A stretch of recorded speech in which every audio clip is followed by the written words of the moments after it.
കൊല്ലം ശാസ്താംകോട്ടയിൽ അപകടത്തിൽ ഗുരുതരമായി പരിക്കേറ്റ യുവാവ് തന്റെ ബാഗ് ചുറ്റും നിന്ന് ആരും എടുക്കാൻ സമ്മതിക്കാതെ തന്റെ കൈപ്പിടിയിൽ തന്നെ ഒതുക്കി വെച്ചു. ഒടിഞ്ഞു തൂങ്ങിയ കാലുമായി ആശുപത്രിയിലേക്ക് യാത്ര ചെയ്തപ്പോഴും ചില അസ്വാഭാവിക പെരുമാറ്റങ്ങൾ. ഒടുവിൽ പരിശോധിച്ചപ്പോൾ യുവാവിന്റെ പക്കൽ നിന്നും പിടികൂടിയത് ഒന്നും രണ്ടുമല്ല 4 കിലോ കഞ്ചാവ്. ശാസ്താംകോട്ടയിൽ വെച്ച് ബൈക്ക് അപകടത്തിൽപ്പെട്ട് ഗുരുതരമായി പരിക്കേറ്റ ശരത് മോഹൻ എന്ന 26-കാരന്റെ കയ്യിൽ നിന്നാണ് കഞ്ചാവ് പിടികൂടിയത്. കൊല്ലം തേനി ദേശീയപാതയിൽ ശാസ്താംകോട്ട പുന്നമൂട് ജംഗ്ഷന് വടക്ക് കുരിശടിക്ക് മുന്നിൽ ബുധനാഴ്ചയാണ് അപകടമുണ്ടായത്. ഭരണിക്കാവ് ഭാഗത്തു നിന്ന് വന്ന ശരത്ത് സഞ്ചരിച്ച ബൈക്ക് കാൽനട യാത്രക്കാരെ ഇടിച്ചു മറിക്കുകയായിരുന്നു. അപകടത്തിൽ കാൽ ഒടിഞ്ഞു തൂങ്ങിയ യുവാവ് ബാഗ് മറ്റാരും എടുക്കാൻ അനുവദിക്കാതെ കൈപ്പിടിയിൽ തന്നെ ഒതുക്കി വെക്കുകയും സമീപത്തുണ്ടായിരുന്ന യുവാക്കളോട് രക്ഷിക്കണമെന്ന് ആവശ്യപ്പെടുകയും ചെയ്തു. അതോടെ കൂടി നിന്നവർക്ക് സംശയമുണ്ടായെങ്കിലും അവർ ഓട്ടോറിക്ഷയിൽ കയറ്റി സമീപത്തെ ആശുപത്രിയിലേക്ക് വിട്ടു.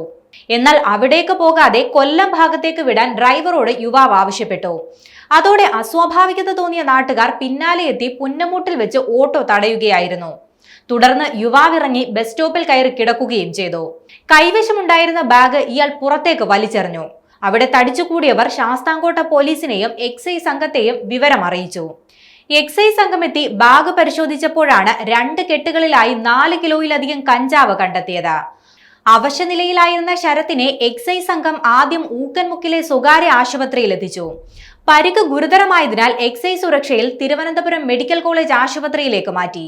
കൊല്ലത്ത് ചില്ലറ വിൽപ്പനയ്ക്ക് കൊണ്ടുവന്ന കഞ്ചാവാണ് പിടികൂടിയത്. ഇയാൾ പാലക്കാട് ജില്ലയിൽ MDMA കേസിൽ ജയിൽവാസം കഴിഞ്ഞിറങ്ങിയതാണെന്നും എക്സൈസ് സംഘം അറിയിച്ചു.